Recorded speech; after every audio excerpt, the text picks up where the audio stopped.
Il y en a, on les emmenait dans les bois à découvrir, on leur tirait tout comme des chiens. Voilà notre histoire.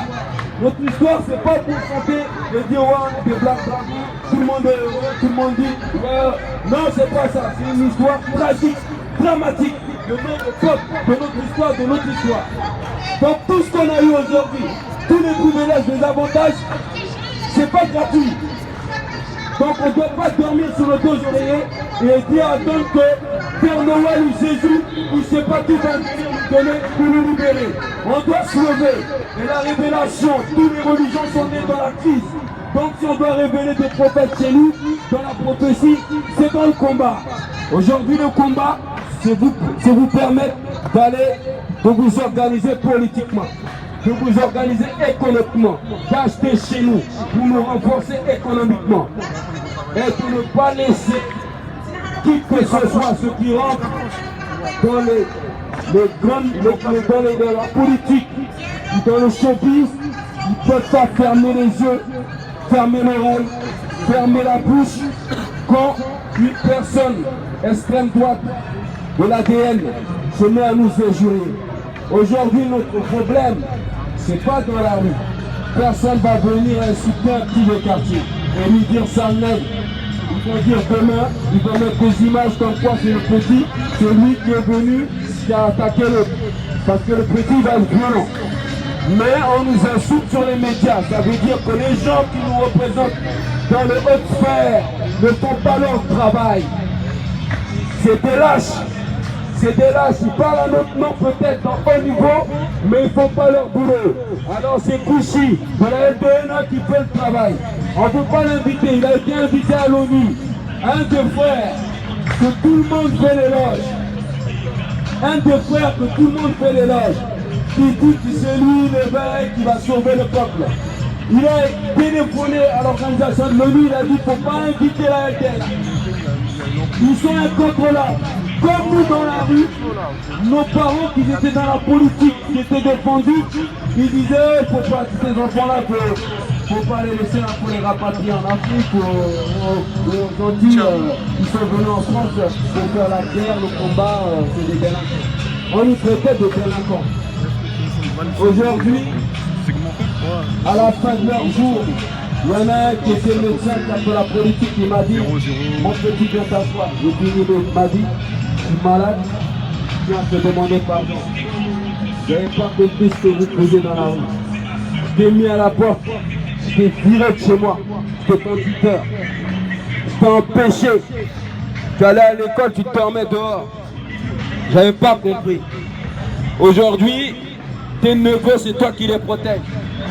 C'est à ton nom qui se balade tranquillement. Je tiens à demander pardon. Donc ne négligez pas les petits des quartiers. Parlez-leur.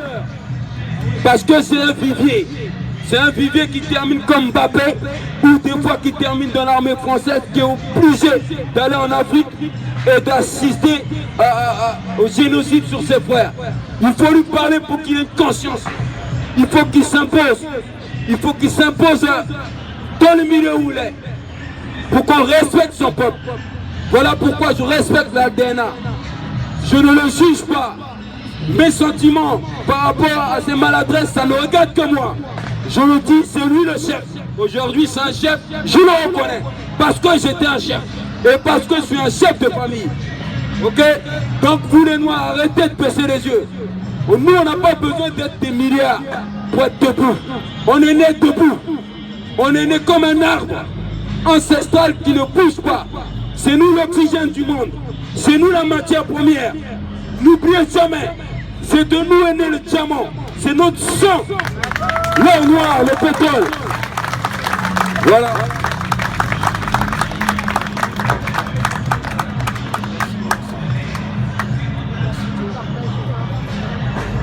Merci Joe, merci Joe. Ça me fait plaisir à chaque fois. Tu le sais très bien, que ce soit moi ou la LDNA. Parce que comme je le dis aux gens, on a monté la LDNA avec un mélange des Black Panthers et des Black Dragons. Sauf que nous, on a rajouté le volet social et humanitaire. Parce qu'on est là aujourd'hui, mais la LDNA, c'est aussi des actions sociales et humanitaires. On a mis une banque alimentaire en place ça permet de venir en aide aux nôtres, parce que comme on dit, on ne peut pas combattre l'oppresseur tout en allant lui demander à manger. Donc si on ne peut pas être autonome, si on ne peut pas être dans l'autodétermination, ça ne sert à rien de dire que, ou de revendiquer, ou de dire des choses qu'on veut obtenir. Donc comme vient de le dire Joe, aujourd'hui si on est réunis là, c'est tout simplement pour vous dire la vérité, c'est que moi je suis fier d'être communautaire. J'assume d'être un communautariste et ce n'est pas une honte et ce n'est pas condamné par la loi. Mais ce que je ne supporte pas l'extrême droite, les fachos. Je n'aime pas les gauchos socialistes hypocrites parce qu'ils sont hypocrites avec nous. Les gens qui nous disent oui la gauche est mieux que l'extrême droite, je réponds Ferry. Parce que Mitterrand est venu au pouvoir. L'Afrique a continué d'être pillée. Donc ce ne sont pas des gens qui sont nos amis. Aujourd'hui, si les gens nous prennent pour des enfants, s'ils nous considèrent ou peuvent se permettre d'aller sur les plateaux télé et tenir des propos, insulter la mémoire de nos ancêtres, de nos martyrs, cracher sur des millions d'afro-descendants d'Africains à travers le monde, c'est parce que nous-mêmes on se considère, on se comporte comme des enfants. Et c'est pour ça que ces personnes se mettent au-dessus de nous comme des tuteurs. Et le jour où on arrêtera de se comporter comme des enfants et qu'on commence à s'organiser, ici en France, par exemple, parce que nous sommes en France, et voire en Europe, parce que l'esclavage a été fait entre l'Amérique, l'Afrique et l'Europe. C'est les Européens qui sont venus. C'était triangulaire. On estime qu'il faut refaire la même chose. Il faut remettre une connexion entre les Afro-Américains, les Afro-Européens et le continent africain. Sauf que quand on regarde bien, en Amérique, les Afro-descendants se battent là-bas. Ils luttent pour obtenir leurs droits. Il y a les Malcolm X, les Fred Hampton, les Martin Luther King. On prend l'Afrique, il y a eu les Thomas Sankara, Nkrumah, il y a plein de personnes. Mais dès qu'on arrive en Europe, il n'y a personne. Il n'y a aucun afro qui rentre dans l'histoire, qui a pris la lutte. Il n'y a personne. Pourtant, le noir est partout. Le noir habite partout sur cette planète. Et donc, c'est pour ça qu'on le dit. C'est pas parce que nous sommes noirs, nous sommes afro, nous sommes africains, qu'on est obligé de vivre seulement en Afrique. Les autres ont le droit de vivre partout. Ils vont partout. Ils viennent chez nous. Ils vivent comme ils ont envie de vivre. Ils sont entre eux, ils mangent entre eux, ils ne se mélangent à personne. On ne dit rien, on ne les calcule pas. On ne dit rien, on ne les calcule pas. Mais dès que le noir, l'Africain, veut sortir de son pays, on lui dit hop hop hop stop, il te faut un visa, il te faut ça, t'es un migrant, t'es un immigré. Mais la première migration, les premiers immigrés, ce ne sont pas les Africains, ce sont les Européens qui sont venus en Afrique. Parce que ça fait plus de 2000 ans que l'Europe occupe l'Afrique.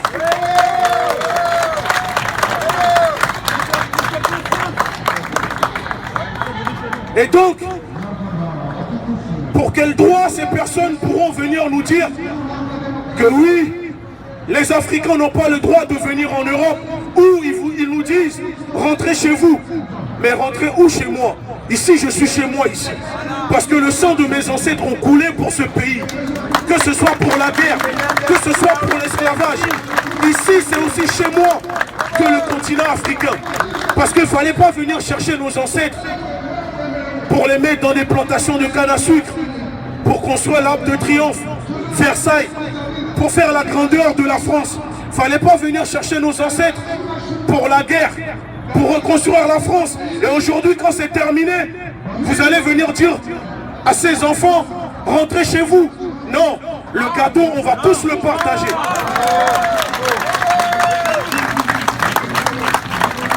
Et quand ces personnes, ces négrophobes viennent nous dire, rentrez chez vous, moi je leur réponds, Rentrer où? Je suis français, j'ai le droit de critiquer la France. Est-ce que tu demandes à Mélenchon de rentrer chez lui ou à Sarkozy de rentrer chez lui quand il critique la France? Non. Je suis africain. Quand on me demande, t'es de quelle origine? Je réponds, je n'ai pas d'origine. Je suis un Africain. Mina, je suis un Africain. Bambara, je suis un Africain. Soninké. Parce que les frontières, moi, je ne les reconnais pas. Ces drapeaux, je ne les reconnais pas. Parce que avant qu'ils arrivent, on n'était pas des Maliens, des Ivoiriens, des Sénégalais. On était des Africains. Soninké, Bambara, Ashanti, Mina, Ewe, c'est ça. Et donc, on doit se représenter, on doit se reconnaître à ça. Les frontières, c'est juste pour nous diviser. C'est juste pour nous contrôler. Il y a jusqu'à 1945, il n'y avait pas autant de pays en Afrique. Chaque jour, chaque année, il y a une création. On le voit, Soudan du Sud, patati patata, parce que ça c'est pour l'intérêt de l'Europe. Et donc nous, on est ici, et je le dis, je le redis à l'extrême droite, nous les LDNA on le dit, les Noirs sont aussi chez eux ici qu'en Afrique. Et s'ils ne sont pas d'accord, s'ils ne sont pas contents pour ça, s'ils veulent appliquer le chacun chez soi, on répond, en Amérique, ils ne sont pas chez eux. En Australie, ils ne sont pas chez eux. Au Canada, ils ne sont pas chez eux. Aux Antilles, ils ne sont pas chez eux. Dans ce cas, vous revenez tous en Europe et tous les Afros retourneront en Afrique.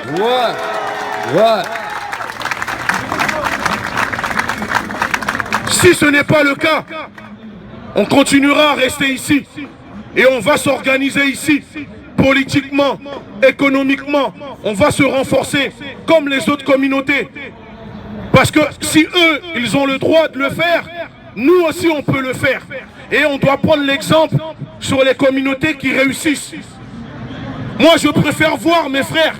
Quand je dis mes frères, c'est-à-dire mes frères de lutte, mes sœurs de lutte, je préfère les voir militer pour leur communauté, pour leurs semblables.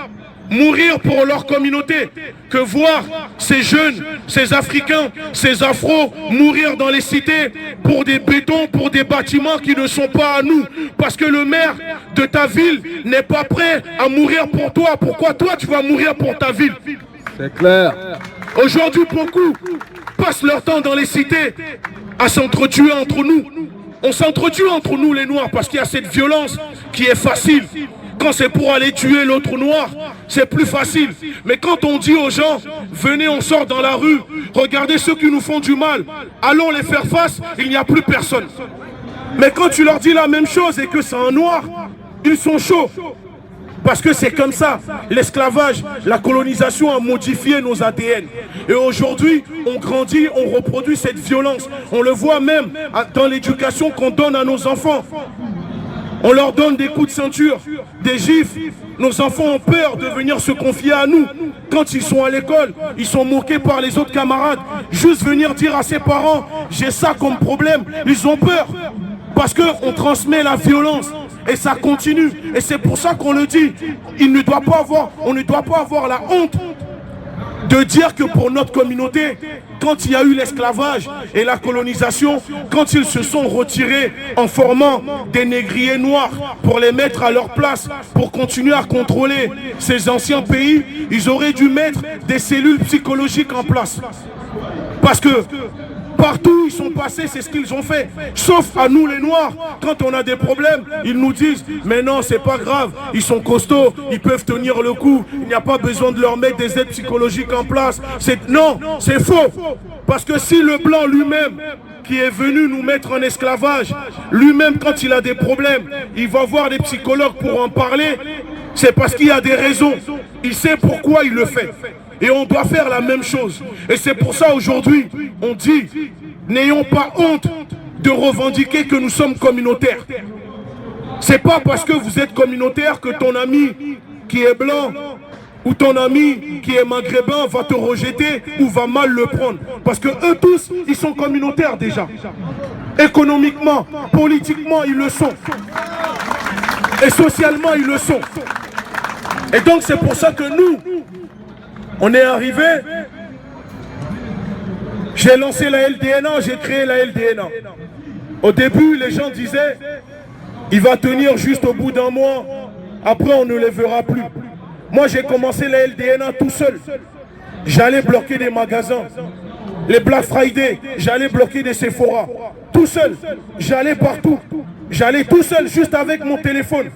Et je savais que tôt ou tard, de seul, on passera à 10, à 100, à 200, à 1000. Parce qu'il faut qu'on se sacrifie pour ceux qui sont derrière nous. Et une personne à chaque fois doit se sacrifier pour protéger les autres. Et aujourd'hui, moi, j'accepte. S'il faut que j'aille en prison, s'il faut que je meure pour défendre mes convictions, protéger ma communauté et mes semblables, ceux qui se sentent représentés par l'idéologie de la LDNA. Parce qu'on sait qu'il y a des Noirs que ça dérange. Parce que pour eux, le fait qu'on soit là, ils vont devoir se justifier auprès de leurs collègues blancs ou maghrébins pour dire que non, moi je ne suis pas comme eux, moi je ne suis pas comme ça. Non, n'ayons pas honte. On doit être communautaire et fier de l'être. Et dorénavant, je vous le dis, on doit s'organiser. Parce que ici en France, quand vous regardez bien, le négrophobe, quand il vient sur vous, ou quand vous allez chercher du travail, ou un appartement, il ne regarde pas sur ta tête que tu es sénégalais, il ne regarde pas que tu es malien ou tu es ivoirien, il voit un noir, il voit un africain. Même quand tu es afro-descendant, que tu es des Antilles, ça fait des siècles que tu es français, mais pour lui, il te dira retourne en Afrique.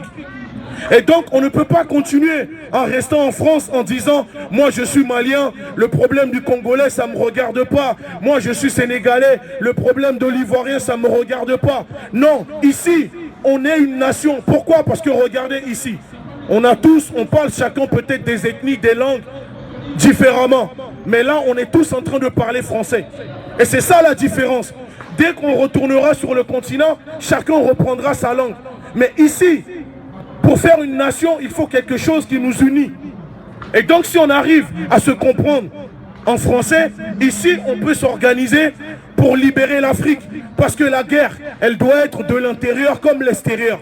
Et c'est pour ça qu'on dit aux personnes qui nous disent « Vous voulez délivrer l'Afrique, rentrez en Afrique ». Non, non, non, non, non. Ça, c'est juste une technique parce que dans leur tête, ils pensent qu'ils peuvent nous dire ça. Et on va tous se barrer de la France et leur laisser la France parce que pour eux, la France, c'est un pays de Gaulois, c'est un pays de race blanche ou comme ils le disent. Et nous, on répond, les Gaulois n'ont jamais existé. C'est un mythe. Et si vous ne me croyez pas, faites vos recherches et vous allez voir. Les Gaulois n'ont jamais existé. Et la France n'a jamais été judéo-chrétienne comme ils essayent de faire croire. Parce que c'est faux. Donc, à un moment, face à ces personnes, qu'est-ce qu'il faut faire? Il faut qu'on s'organise. Il faut qu'ensemble, on forme une communauté. Quand il y a des problèmes, les gens pourront nous respecter. On pourra imposer notre force. Que ce soit politiquement. C'est-à-dire, demain, il y a des élections. On donne des consignes de vote. Si on vote pour tel député ou telle personne, c'est parce que quand il a des problèmes de négrophobie, de discrimination, il prend la parole, il nous défend. Si ce n'est pas le cas, on ne doit plus voter pour voter. Parce qu'il est de gauche ou parce qu'il est de droite. Ça ne sert à rien. Aujourd'hui, regardez dans les villes où vous habitez. Combien de Noirs détiennent des magasins, des restaurants? Très peu. Vous savez pourquoi? Parce que politiquement, on n'est rien. On n'est rien pour eux. Le maire de ta ville, il veut des personnes qui vont créer des emplois. Parce qu'on détient des magasins. Si dans une ville, il y a 10 Noirs qui sont commerçants, imaginons, il y a 10 commerces. Il emploie peut-être une 50aine de personnes dans la ville. Quand il y a un problème, vous allez voir le maire. Tout ce que vous allez demander, il va le faire. Parce qu'il sait que vous donnez du travail aux citoyens de sa ville. Mais nous, qu'est-ce qu'on fait? On passe notre temps à être dans le divertissement. On veut s'acheter les derniers paires de Louis Vuitton. On veut aller en soirée. On veut rouler en Mercedes. Pendant qu'à côté, nos semblables n'ont même pas de quoi manger. Si je vous dis à quoi on est confronté chaque jour, les appels qu'on reçoit, les parents, les mamans qu'on suit, parce qu'on fait des accompagnements aussi. Il y a beaucoup des nôtres qui sont discriminés et des fois on les accompagne. Il y a surtout nos parents qui ne savent pas se défendre dans leurs droits. on les accompagne. Et des fois, ça fait des années qu'elle subit une discrimination au niveau de son patron. Il faut juste que la LDNA arrive et au bout d'une heure, le problème est réglé. Est-ce que c'est normal? On arrive des fois, on a parcouru la France. En 2018, 85% des dossiers qu'on a traités, on a réussi. On est parti, on a sorti des mamans avec des enfants dans la rue, on les a trouvés des logements. On a fait venir...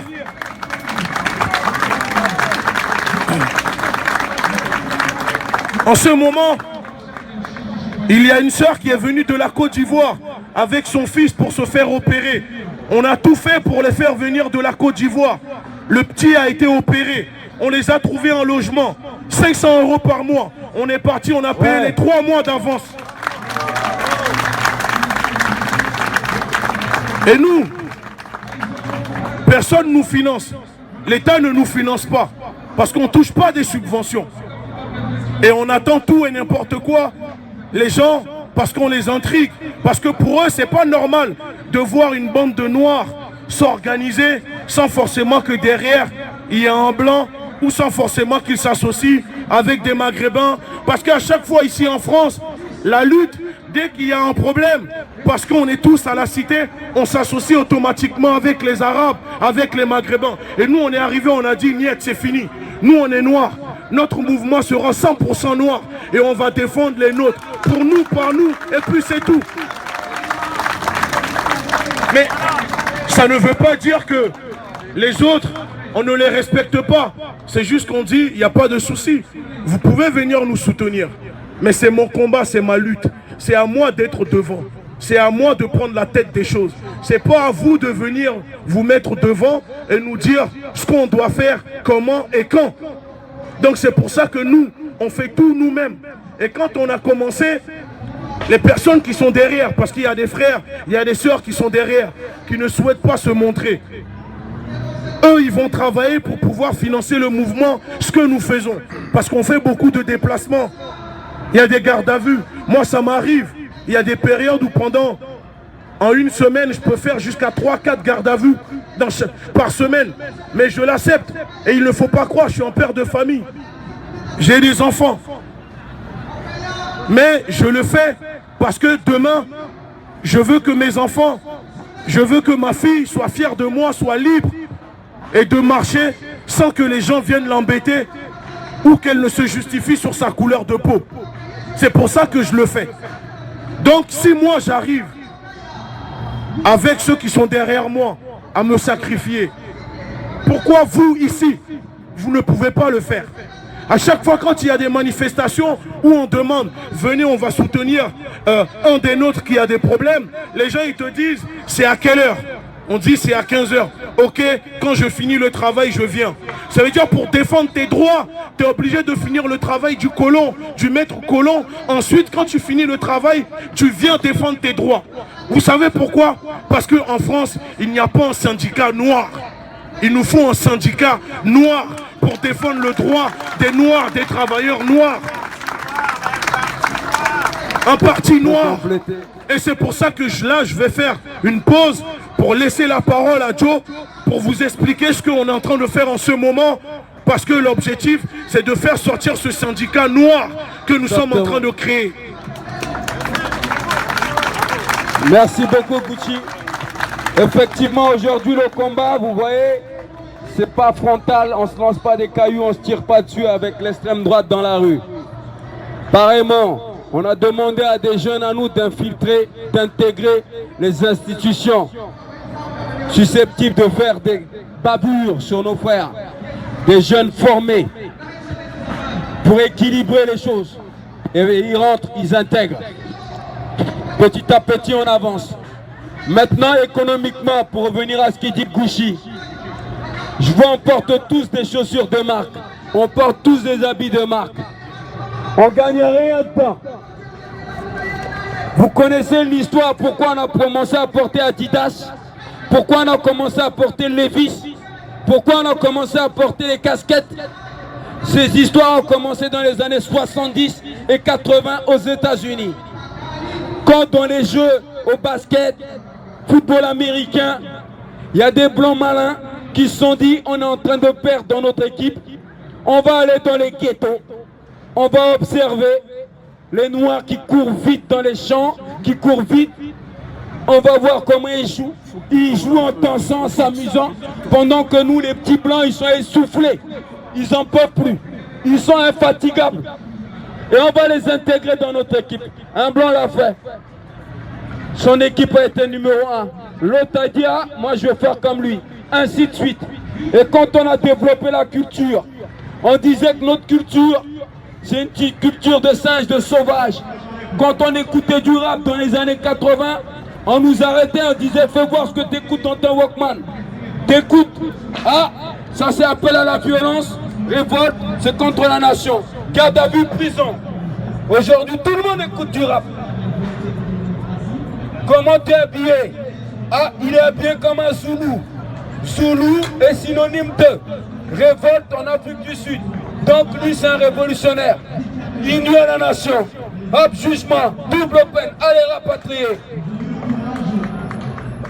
À l'époque, quand on a vu les premiers artistes, les premiers joueurs afro-américains, ils ont porté Adidas, ils ont porté Levi's. Les nations africaines, des combattants, ils sont venus ici, place de la République à Châtelet, dès qu'on a conquis Châtelet. Ils nous ont fait une conférence. Ils ont dit, portez cette marque. Ça va donner de la force. On a commencé à porter Adidas. On dansait avec Adidas. Adidas, à un moment, c'était les pauvres qui portaient. Toutes ces marques Nike, c'était que nous les pauvres. Levi's, aujourd'hui, vous voyez le prix, c'est grâce à nous que le prix a monté. La mode, c'est nous. Cartier, tout ça, ils allaient copier toute la mode africaine. Mais combien on gagne dedans? On gagne rien. Alors pourquoi ne pas mettre une marque sur sa tenue et qu'on fait la queue comme Adidas pour aller acheter ça? Si on fait ça, il devient riche. S'il devient riche, il embauche lui, jusqu'à nos enfants et tous les descendants. Et les blancs vont venir porter ça. C'est simple, hein? Ce qu'on dit, le combat violent était déjà fait ici. Donc c'est simple ce qu'on demande là. Là, il y a le t-shirt. Il y en a qui travaillent, ils sont plombiers, ingénieurs, chauffeurs de bus. Est-ce que vous avez vu un syndicat demander, comme Kouchi de la LDNA, un rassemblement par rapport aux propos des racistes à la télé? Pourquoi ils sont où ces syndicats? Pourtant ils pèsent, ils vont à l'Élysée, ils discutent avec le gouvernement parce qu'économiquement, on passe par eux. Alors nous tous, on se fait syndicat dans leur truc, mais quand ça nous concerne notre peau, notre couleur, nos origines, il n'y a personne qui nous accompagne dans notre misère. Alors il nous faut notre syndicat, parce qu'on est les premiers consommateurs, parce qu'on est les premiers à produire notre énergie pour que les choses avancent. Alors on a créé nos syndicats. À partir de la LDNA, on a créé nos syndicats. On est organisé. Il faut s'inscrire nos syndicats. Je vais vous dire la puissance des syndicats.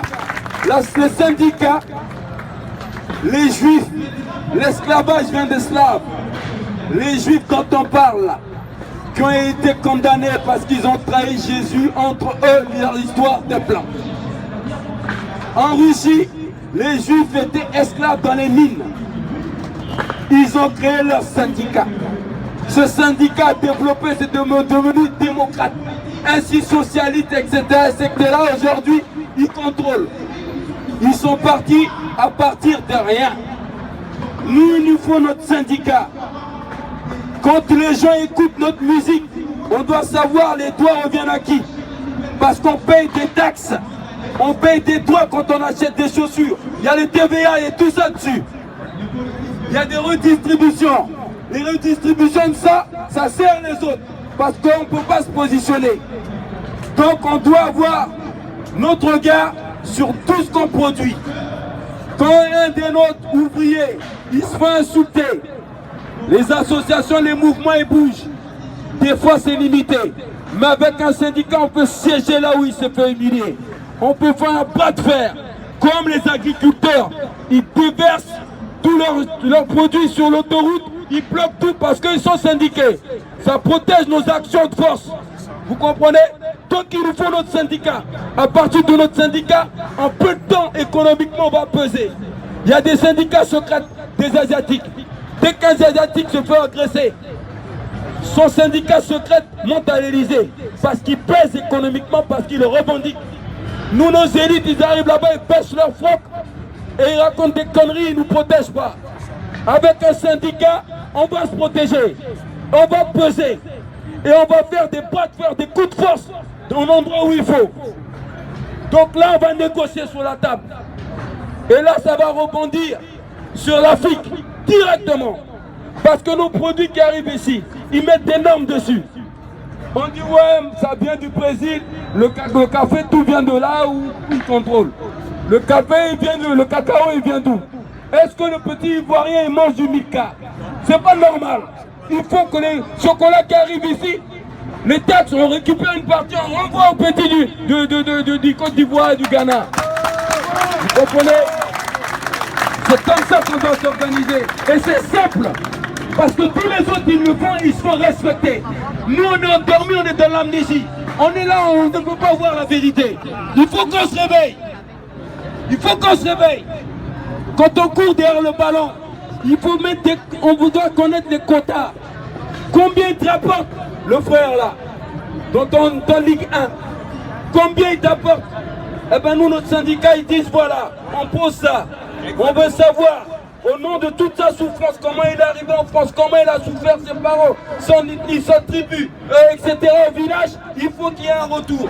Parce que si lui-même, il ne peut pas le faire, le footballeur, il est mutilé, on l'a fermé. Ben nous, on va le faire avec notre syndicat. Ça ne dépend plus de lui. Le combat ne dépend plus de lui. On n'a pas à lui en vouloir même, à la fin. Donc voilà. Merci. Et d'ailleurs, c'est pour ça que on regarde là, nous sommes là, parce qu'on sait qu'en ce moment en France, aux Antilles, en Europe, il y a l'idéologie fasciste qui monte. Mais nous, on ne comprend pas. Et on attend. On va prendre un exemple. Vous prenez les Juifs, ça fait plus de 2000 ans qu'ils sont organisés. Et à chaque endroit où il va vivre, il se renseigne pour savoir est-ce qu'il est en danger. Parce qu'il sait qu'il y a des personnes qui ne l'aiment pas. Nous, on le sait, qu'il y a des gens qui ne nous aiment pas. On a été mis en esclavage, on a été colonisés.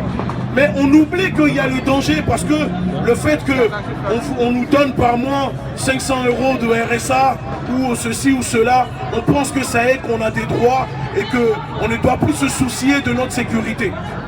Mais c'est faux. Parce que demain, s'il y a un nouveau Hitler ici en France, après les Juifs, ce sera nous. Ils vont nous traquer. Parce que dans les camps nazis, il y avait déjà des Noirs. Et on sera encore là dedans. Donc à un moment, il faut qu'on s'organise, surtout politiquement parlant. Il y a des frères ici, il y a des sœurs ici. Allez vous inscrire sur des listes. Recevez vos cartes pour pouvoir voter. Les élections vont arriver. Je sais que les gens nous diront, oui, ça ne sert à rien de voter. Ok, ça ne sert à rien de voter. Mais ça sert à utiliser la force. Parce que la politique, c'est un rapport de force qu'on doit comprendre. Regardez aux Antilles. Moi, ça me désole. Je suis sidéré de voir que pour les élections, nos semblables ne sont pas allés voter. Et on a vu, il n'y a que les béquets et les colons qui sont partis là-bas, qui sont partis voter. Ils font monter l'idéologie parce que les gens sont désespérés. Donc pour eux, ils pensent que l'extrême droite, c'est la solution. L'extrême droite va venir les sauver. Mais c'est faux, ils sont pires que ça. Et c'est pour ça que je dis, vous imaginez aux Antilles, je sais pas, prenons la Guadeloupe, peut-être il y a 400 000 habitants ou 300 000 habitants, je sais pas. Si au moins 50 000 personnes prennent un de leurs semblables, une femme et un homme, qui a les mêmes capacités, parce que vous savez, ces politiques, ils ne sont pas plus intelligents que vous, que nous. Ils sont comme nous. On prend un des nôtres, on le met face à cette personne. On fait un programme, tout ce qu'il faut, la communauté valide, et le jour des élections, on va tous voter pour lui. Par exemple, le maire de Guadeloupe, ils vont tout rafler. Ça veut dire, politiquement parlant, c'est eux qui vont décider pour eux. Mais si on ne va pas voter, pour décider pour nous-mêmes. Il ne faut pas venir se plaindre pour dire que ces personnes ont un mépris pour nous. Que l'État, que la France méprise nos semblables qui habitent aux Antilles. Parce qu'on est trop occupés. Vous regardez aux Antilles, il y a un taux de chômage. C'est hallucinant. Il n'y a pas de travail. Il n'y a rien du tout. Et c'est pour ça qu'ils sont occupés à s'entretuer entre eux. Et on peut le voir hier, quand ils sont passés dans On n'est pas couché, Romana, Régent, Dominique Sopofiric, de SOS Raciste, parce qu'on préfère nous les appeler SOS Racistes, parce que c'est eux qui créent le racisme, en appelant des gens black, blanc, beurre. Quand ils sont passés là-bas, ils n'ont même pas évoqué la partie de la réparation. Ils n'ont même pas parlé de réparation. Au contraire, c'est limite, ils étaient en train de dire qu'il ne fallait pas demander réparation pour l'esclavage, pour les afro-descendants, et que limite, ce n'était pas les Français, ce n'est pas la faute des Français. Mais c'est toujours une minorité qui prend les décisions pour la majorité. Donc, à un moment, qu'est-ce qu'il faut faire? On continue comme ça, à laisser des personnes qui ne nous défendent pas, qui ne nous représentent pas, aller nous défendre dans les médias pour nous endormir. Parce que ici, à chaque fois quand il y a des drames, ces personnes, on ne les voit pas près de nous. Nous, on a reçu des dossiers. Récemment, par exemple, l'affaire de la boulangère de Levallois. Madame Pauline, avant de nous contacter, ça fait 14 ans, elle est partie frapper à la porte de la LICRA. On a les preuves. Elle est partie frapper à la porte de SOS Racisme. Elle est partie taper à la porte du CRAN. Mais ils ont fait quoi pour elle? Rien. Rien, ils n'ont rien fait. Vous savez pourquoi? Parce qu'ils choisissent les dossiers, les personnes qu'il faut défendre. Mais nous, on ne choisit pas. Tant qu'on estime qu'il y a des preuves, il y a un problème, on se déplace. Et il a fallu une journée pour débloquer la vie de cette femme. Aujourd'hui, faites un tour, vous allez la voir. Elle sourit, son visage brille. Elle était à 2 doigts. 2 semaines, 1 semaine après, elle mourait là-bas. Et quand on est arrivé, elle avait plein de problèmes parce qu'elle a été harcelée, discriminée. Il fallait sauver la boulangerie. On a récolté près de 20 000 €. Ça a permis de payer ses dettes, de sauver sa boulangerie. Aujourd'hui, elle travaille. Elle continue de travailler. Voilà comment on doit s'organiser aujourd'hui. Personne ici, on n'est pas parfait. On a tous nos défauts, on a tous nos qualités. Mais si à un moment on se met ensemble, je vous jure que ici en France, on peut s'imposer, on peut imposer notre idéologie, politiquement parlant. Et on l'a vu par exemple dans l'affaire de Christine Angot. Il y a des députés sur Twitter qui ont soutenu la LDNA, qui ont pris la parole, qui ont fait des tweets, qui nous ont tagués dedans, qui nous ont soutenus, qui nous ont dit merci pour ce que vous faites, continuez le combat, ne lâchez rien. Parce qu'ils savent qu'on est dans la vérité. Quand on est parti attaquer le siège du Front National, parce qu'il y a 1 an, il y a un élu, Rodriguez, qui a traité un agent de sécurité de sale nègre, de singe. Le lendemain, on a pris les meilleurs soldats du mouvement, on est parti au siège du Front National. Ils étaient tous là, ils étaient choqués, ils ne s'attendaient pas à nous voir. Ils ne sont pas sortis, parce qu'ils étaient étonnés de voir que, tiens, avant il y avait les Black Dragons, jusqu'à là, il n'y avait plus personne, et là, d'un coup, on voit des Noirs qui s'organisent, et ça leur fait peur. C'est pour ça qu'ils ne veulent pas qu'on se regroupe en communauté. C'est pour ça qu'ils veulent toujours nous maintenir dans les soi-disant pseudo-universalisme. Mais nous, on dit qu'il faut laisser les gens vivre comme ils ont envie de vivre. Pour être un bon Français, est-ce obligé de renier mon identité, d'avoir honte de dire que je ne suis pas africain, ou de dire que je ne suis pas guadeloupéen, ou de dire, mais pour eux, pour que tu prouves que tu es un bon Français, tu dois dire que tes ancêtres sont des Gaulois. Non, mes ancêtres ne sont pas des Gaulois. Mes ancêtres ne sont pas des Gaulois. Et il n'y a pas de honte à avoir là-dedans. Et c'est pour ça que nous, tous les jours, on est aux côtés de nos semblables. On est parti dans la ville de Lyon défendre les mineurs africains isolés. On est arrivé dans la ville, il y avait plein d'Africains. Il y avait plein d'associations qui touchent de l'argent c'est toujours comme ça, c'est ceux qui touchent le plus d'argent, qui ne font rien. Nous, on est arrivés juste avec notre téléphone, notre caméra. Parce que l'arme qu'on possède aujourd'hui, c'est vous, sur les réseaux sociaux. Ça veut dire quand on allume nos caméras, on arrive à faire changer les choses avec. Et c'est ça qui les étonne, parce qu'ils s'attendaient à voir des groupes de noirs arriver, taper sur les gens, utiliser la violence. On arrive, tu veux pas respecter nos droits, pas de problème. On ne demande pas que tu nous aimes. Moi, je m'en fous que les gens m'aiment. Tant que tu me respectes, je te respecte. Et si tu veux pas me respecter, je t'imposerai le respect. Parce qu'à un moment, le respect, c'est comme ça. On ne peut pas quémander le respect. Si toi, tu respectes une personne et la personne ne te respecte pas, je ne peux pas continuer à quémander le respect à cette personne-là. Parce que nous, les Noirs, on est trop gentils, on est trop soumis, on est trop dans le laxisme. Et c'est pour ça que quand les Européens sont arrivés chez nous, ils nous ont mis en esclavage, ils nous ont colonisés. Regardez comment une minorité arrive à tenir, par exemple, les Antilles, des gaillards. On sait c'est quoi en noir. C'est on voit des gaillards de 1m90, musclés, costauds. Réfléchissons, comment se fait-il qu'une minorité de béquets arrive à contrôler les Antilles, toute une population? C'est parce que nous ne sommes pas unis, on est divisés et on se laisse faire. On a trop peur de perdre le peu de confort que nous avons. Mais si aujourd'hui, il y a eu le problème de Christine Angot, on est parti devant France Télévisions. Imaginez, on serait parti là, comme là, vous êtes là devant là-bas. Christine Angot serait déjà virée dès le même jour. Parce que quand c'est sur les Juifs, on les voit. Quand c'est sur la communauté maghrébine, on le voit. Même les Chinois aujourd'hui, quand ils sont attaqués en France, le président chinois menace la France met des lois pour les protéger. Mais je vais vous dire la vérité. Nous la communauté noire, qui nous protège ici en France? Personne. Limite, l'institution est complice des négrophobes, des personnes qui nous agressent. Vous savez, les lois contre le racisme, il y en a 3. Une dans les années 80, l'autre bien avant, et ensuite la loi Taubira. Mais quand vous regardez dans ces 3 lois, il n'y a rien qui protège le racisme anti-noir. La loi Taubira, pour les personnes qui ne le savent pas, je vais vous dire la vérité. C'est un avocat qui a écrit la loi Taubira. Et dans la loi Taubira, il y avait le volet de réparation, pour réparer l'esclavage, etc.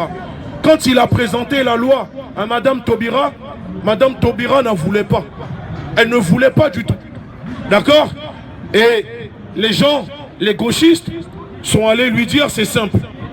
Tu peux rentrer dans l'histoire si tu acceptes la loi, mais par contre, on retire tout ce qui est partie réparation, tout ce qui va coûter cher à la France, on le retire dedans et on fait voter la loi et on le donne la loi Taubira. Mais quand vous regardez aujourd'hui, la loi Taubira a été vidée de son contenu. Il n'y a rien dedans. C'est juste une loi, on dit la loi Taubira, mais demain, quand on est victime de négrophobie, cette loi ne nous protège pas. Il n'y a même pas de réparation. Comment les gens peuvent nous dire d'oublier le passé quand ils ne sont même pas capables d'admettre et de faire une réparation aux afro-descendants?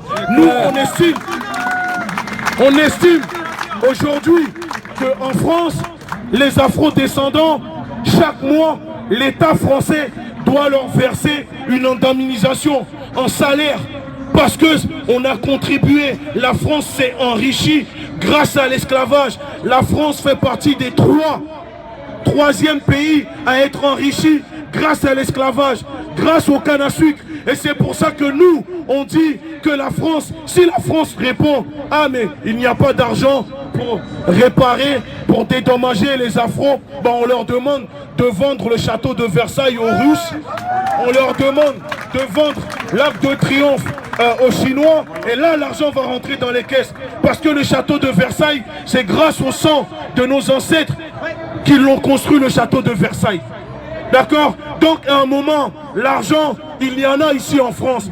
La France possède de l'argent. Sauf que pour nous, les minorités, pour eux, nous, on n'a toujours pas un statut d'être humain. Parce que le code noir n'a jamais été aboli. Je vous dis, c'est-à-dire demain, s'ils remettaient l'esclavage en place, ils vont juste le faire appliquer sur nous. Le code noir n'a jamais été aboli. Donc quand on voit des soi-disant représentants d'afro-descendants aller à la télé demander un musée de l'esclavage, un musée de l'esclavage pour faire quoi? Un musée de l'esclavage pour faire quoi? Il faut demander plus que ça. On doit demander plus que ça. Et c'est pour ça qu'il faut demander, imposer aux politiques pour qui on doit voter. Regardez, on vote pour vous. Vous voulez qu'on vote pour vous? Ok, mais en échange, on veut ça, ça et ça pour notre communauté. On veut une banque, on veut un fonds, on veut ça pour notre communauté. Et c'est là que on pourra commencer maintenant à voter pour eux. Mais si c'est pour voter juste parce que le maire de votre ville va vous donner un terrain de basket, un terrain de foot, vous croyez qu'on devient député, on devient premier ministre avec un terrain de basket? Non, c'est avec des bibliothèques, c'est en étudiant, c'est en allant à l'école. Mais regardez, à chaque fois qu'on se révolte, ils arrivent, ils nous envoient toujours des soi-disant grands frères. D'ailleurs, on ne sait jamais ça sort d'où. Et à chaque fois, on nous donne un terrain de basket et on se tait. Mais quand vous allez dans les autres quartiers où ces enfants, ces bobos, ils sont, il y a au moins 20 bibliothèques, ils sont en train d'étudier, ils vont dans les universités, on les accepte. Nous, on nous bloque même pour aller étudier dans ces universités, on nous bloque. Pourtant, on est capable de le faire. Et c'est pas normal qu'on soit bloqué à chaque fois. On est parti attaquer la Sorbonne, on a vu comment ça les a touchés. Ils en ont eu marre. C'est comme si on venait de tuer leurs parents. Vous savez pourquoi? Parce que la Sorbonne, c'est là où ça fabrique toute cette négrophobie, l'ethno-hiérarchisme que nous subissons. C'est là où les Zemmour, les Finkielkraut, ils sont tous passés. C'est la fabrique des négrophobes. C'est là-bas qu'ils ont tout fabriqué. Donc le fait de s'en prendre à la Sorbonne, c'était une humiliation pour eux. Mais c'est pas grave. Et nous on le dit, on sera toujours là sur le terrain. Dès que les nôtres ont des problèmes, on viendra les défendre. S'ils veulent qu'on les défende, on sera là pour eux. On ne demande rien. Mais tout ce qu'il faut, c'est que derrière, il faut que nous, on se sacrifie pour voir nos frères rentrer dans les institutions.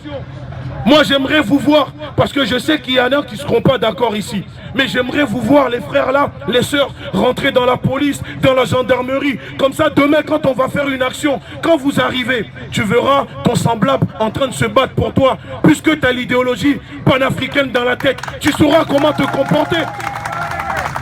Et c'est comme ça que eux, ils font pour contrôler leur lutte. Quand ils arrivent devant les juges qui vont le juger, il est pour sa propre cause. Donc il sait comment régler la chose. Nous demain on arrive, quand on nous arrête, on est obligé d'aller prendre des avocats qui ne sont même pas de notre communauté. Parce que le peu d'avocats qu'il y a, ils ne veulent pas nous défendre parce qu'ils disent que nous sommes communautaires. Et donc eux, ils ne peuvent pas s'associer avec nous pour nous défendre. Ils ont peur de défendre des activistes noirs parce que nous sommes communautaires. Et c'est ça le problème aujourd'hui. Qu'est-ce qu'il faut faire? On continue à rester comme ça, à dire que par exemple que la police nous matraque dans nos quartiers, la police ne respecte pas parce que nous sommes noirs. Mais si vous n'allez pas dans la police, il ne faut pas venir se plaindre de laisser votre place à des négrophobes, à des racistes qui ont quitté les blousons noirs, qui sont partis porter l'uniforme, qui rentrent dans vos quartiers pour vous tuer, pour vous matraquer. Parce que quand on parle des fachos, les gens ils disent oui on est au quartier, on les attend, mais ils sont déjà dans vos quartiers. Sauf qu'ils sont en uniforme. C'est ça la différence. Et c'est pour ça qu'on doit s'organiser pour protéger les nôtres. Il y a nos mamans, il y a nos parents, il y a nos sœurs. On doit les protéger. Et au début, quand il y avait les gilets jaunes, nous, on s'organisait chaque week-end sur Paris avec des amis, des alliés de d'autres communautés. On patrouillait sur Paris, on mettait un numéro en place parce qu'on avait des informations que peut-être dans tel arrondissement, pendant les manifestations des gilets jaunes, il y avait des fachos qui allaient ratonner et on vient sur Paris des fois pendant les manifestations. Joe, il est témoin, il peut vous dire. Au début des manifestations sur les champs, le jour que ça a brûlé sur les champs, je vais vous dire, on a eu l'information. Je peux en parler pour compléter ce qu'il dit Gouchi. Il faut savoir que quand on dit communauté européenne, les lois contre l'immigration, etc., ça nous touche directement. C'est nous qui sommes visés. Avant, dans la rue, quand on battait contre l'extrême droite, quand on les a chassés. Ici, c'est la capitale. On est bien d'accord, c'est la capitale. Celui qui prend la capitale d'un pays a gagné. On est d'accord? Bon, les Noirs aujourd'hui sont à Paris. On ne voit pas de fachos qui les agressent. Donc, on a gagné le combat. Ouais. Les petits des quartiers font ce qu'ils veulent. Ils baissent leurs pantalons, on voit leurs fesses. Ils font ce qu'ils veulent parce qu'on a gagné. Mais on n'a pas encore le pouvoir. C'est autre chose. On peut gagner un combat comme sur un ring, mais c'est ceux qui tiennent les paris qui ont le pouvoir. C'est eux qui décident du sort. Donc à l'époque, les extrêmes droites, ils se sont dit, c'est compliqué avec les singes là. C'est comme ça qu'ils nous appelaient. La même histoire que la dame qui a dit, l'esclavage, c'est que des bétails qu'on nourrissait pour nous servir. À l'époque, ils portaient des treillis, comme il dit Gouchi. Ils étaient armés, ils étaient protégés par les institutions. Ils sortaient de l'armée parce qu'il y avait le service militaire. Ils se prenaient pour des hommes. Ils avaient l'habitude d'aller en Afrique, de faire ce qu'ils veulent. Donc ils se disent, ici on fait ce qu'on veut. Quand on s'est mis sur eux, une fois ils sont partis à la télévision. Une femme, une blonde, elle a dit, les singes là se multiplient beaucoup. Mais nous on est là pour les éradiquer. Nous sommes les skins du clan. C'était un mardi. Ce même mardi, à la Défense, centre d'affaires, aujourd'hui, il y avait plus de 800 gaillards, plus, qui venaient de tous les banlieues à l'appel. Tous les banlieues, 800 gaillards. Demandez aux anciens de vos quartiers. Même celui qui faisait son business était impliqué dans la cause. C'est pas comme aujourd'hui. Ils étaient là-bas, on était à la Défense. On a pris le dernier train, RER, pour qu'il n'y ait pas des gens qui désistent. Ils fuient. On a dit aujourd'hui, on va mettre fin à ce groupe-là. C'était les plus puissants. Alors ils se vantaient, ce groupe, d'avoir fait venir toutes les ramifications d'Europe. La communauté européenne, nationaliste, identitaire, armée. Parce que c'est ça. Aujourd'hui, c'est politique. Mais avant, c'était armé dans la rue. Ils étaient là. Ils étaient à Denfert-Rochereau et toute l'avenue. Après leur émission. On a pris le dernier RER, puis le dernier métro. Avec nos associés, des Blancs, des Arabes, qui faisaient partie de la course.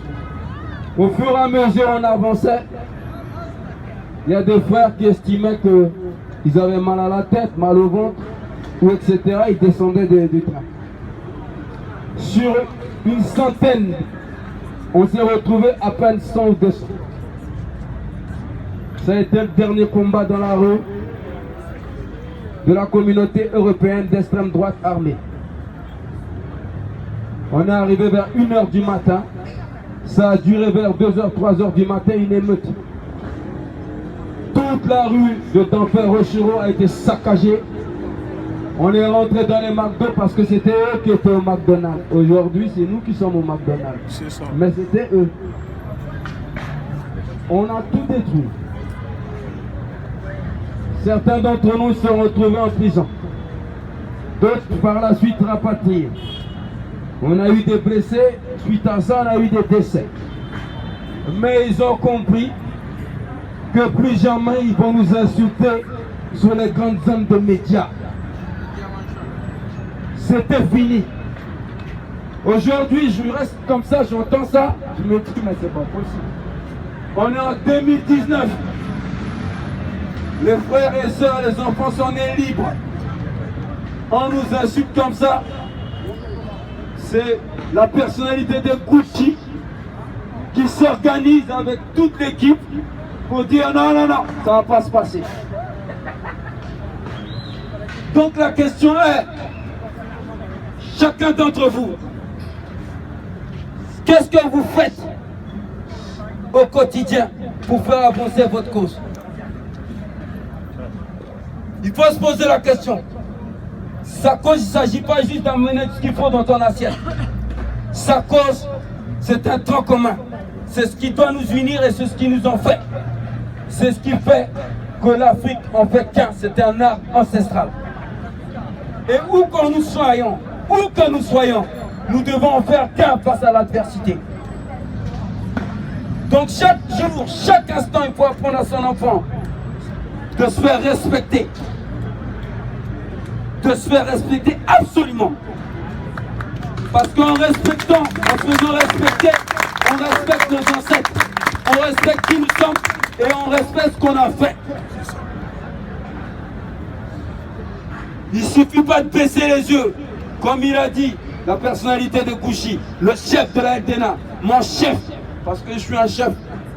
Je reconnais un chef de la nouvelle génération. Je l'appelle chef. J'appelle pas tout le monde chef. C'est lui le capitaine du bateau.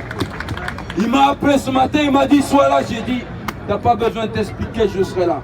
Il m'a dit 17h30, 17h j'étais là.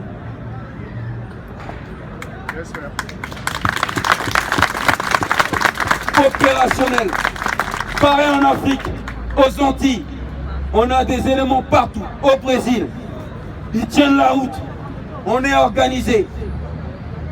Les Russes sont venus ici en 2007, l'extrême droite russe.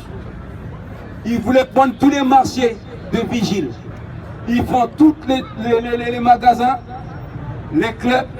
Ils proposent aux patrons, vous virez les nègres, nous, vous nous donnez la moitié de leur somme, on prend le business.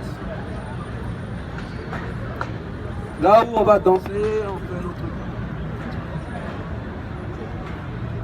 Les chefs, ils sont venus.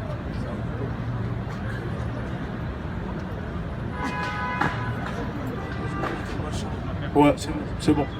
Ouais. Les boss des boîtes de nuit, ils ont commencé à dire aux frères, ouais, bon, on va devoir changer l'équipe, etc., etc. Les frères, on a fait une réunion. Ça a été un coup de fil. Tous les anciens qui tiennent les business de sécurité, qui vous protègent au quotidien, comme il a dit Gouchi, qui marchent, qui sillonnent Paris dans les manifestations. On s'est retrouvés, on a dit bon, ils veulent prendre notre pain de la bouche. Déjà, ils nous ont pris notre culture. C'est plus nous qui représentons la culture.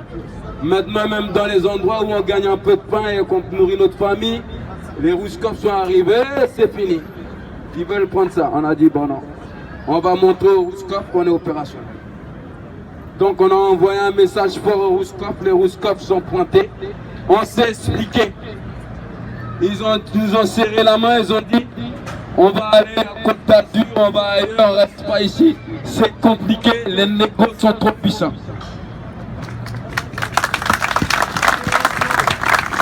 Donc voilà, c'est que des réalités. Chaque fois qu'on entend, il y a une sœur, je ne sais pas si elle est là, elle m'appelle de la campagne, elle m'écrit, elle me dit ici il y a des skinheads, ils nous menacent, on marche dans la rue. J'appelle des frères qui sont dans les services. Je dis bien, j'appelle des frères qui sont dans les services, qui ont l'esprit, qui sont dans la LDNA.